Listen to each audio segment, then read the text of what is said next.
MasenCast!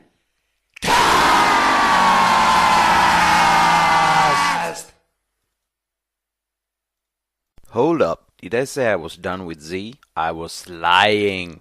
Alright, so basically I was trying to go through the emotional moments chronologically, and that way I just blanked out and forgot a lot of it. Well, actually, some of it I just left because I would actually start to cry when trying to tell about them. So here goes. If I start crying, I will start crying, and that's it.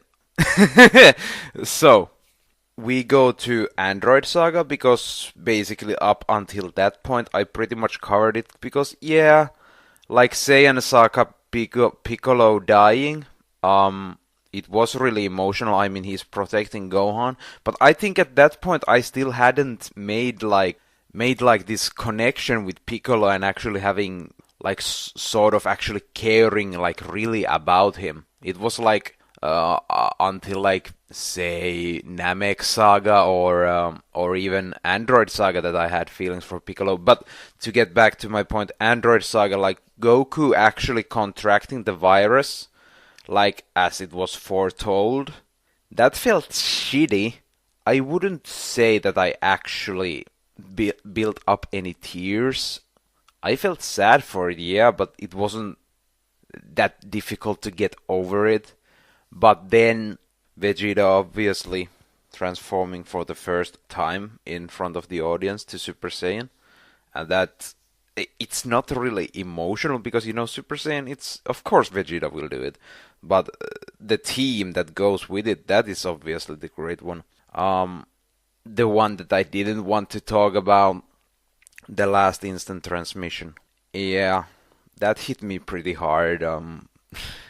Now that's just thinking about it, like the last instant transmission that I'm talking about is the one where Goku takes the almost exploding cell to King Kai's planet.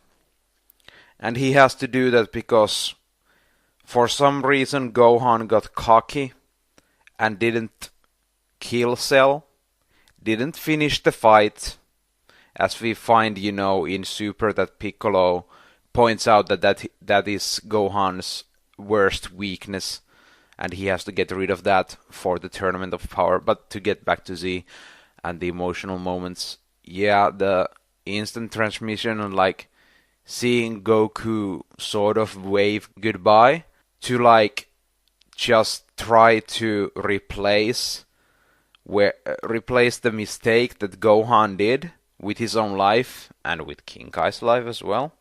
And what's the ape's name? Bubbles.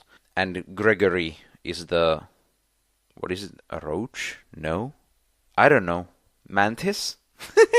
I don't know. Anyways, like that thing, and then, it feels so frustrating because I had no idea that Perfect Cell, Perfect Form is born that way. Like that's exactly why I wanted to watch the series, because I had no idea that that's how he gets the the lightning around him, like as he had gone Super Saiyan 2 in a way. Like Perfect Cell was like, say, Super Saiyan, and then Perfect Cell, Perfect Form is the Super Saiyan 2. And yeah, that was just really hitting it hard. The Kamehameha, the father-son Kamehameha, yeah, it was emotional, but again, it was like, I knew that's gonna happen.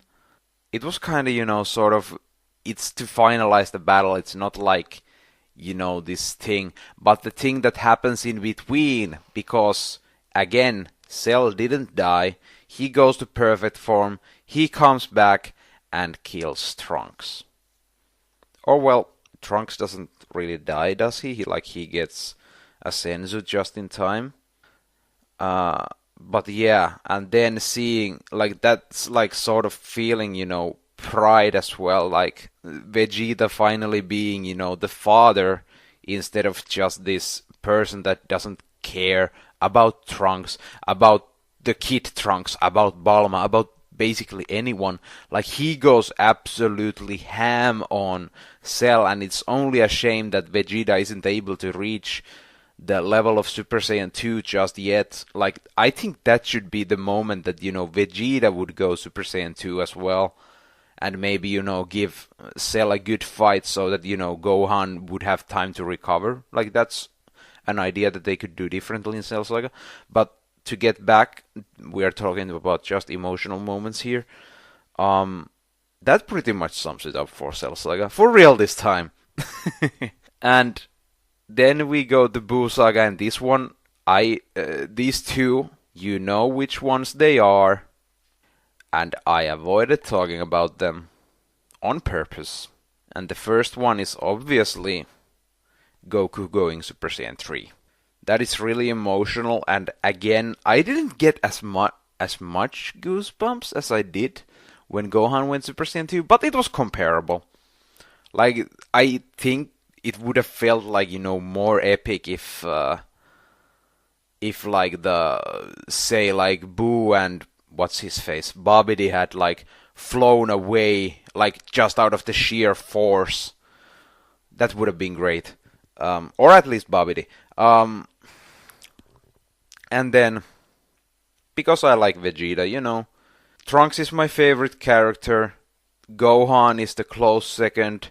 And that's a really close third. Like, it's basically really hard to rank the second and third. My third favorite is Vegeta. And that makes me, Team Vegeta. So, final explosion, as it's called. And the build up to it, like, yeah, you think that, like, if you're, like, really, like, just watching and not really trying to go deep into it, as it's building up, like, you would think that Vegeta is again evil, but I didn't fall for that. I don't think many did. Like, Vegeta clearly did it to get a power boost. Like, he saw the crazy power boost that Spopovich got out of going to Majin. So, of course, he wouldn't get, like, that crazy boost. Like, that would be massive. It would mean, like, he would be probably as strong as Super Saiyan God at that point. But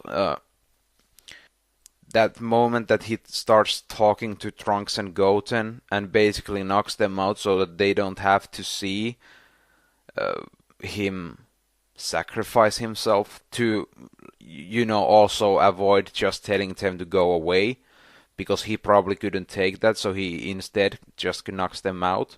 And when the moment he knocks Kid Trunks out is like when I start crying, because that's what I've wanted from Vegeta. And if you heard that, that's my cat. And then he knocks Goten out cold. And then he basically walks up to Buu. And, then the famous quote that, he thanks and admits that he will miss Kakarot, Bulma, and Trunks, and then explodes to pieces. I think, like, as I talked earlier, like, there are... Earlier, it depends when the podcasts go out, but, like, Buu Saga is really drawn out. Like, it could have even ended to the final explosion and finally give Vegeta, some blood. And that is the end of this podcast. I hope you like this podcast. I really like creating it. I like talking about probably the best moments, as they're emotional, and I like those kind of things, so the best moments in Z. Please leave a comment down below, again, for your favorite episode, your favorite moment. Please send us an email with your podcast idea. Maybe we will do it. Maybe we won't. Maybe we already have. And until next time, I'll see ya.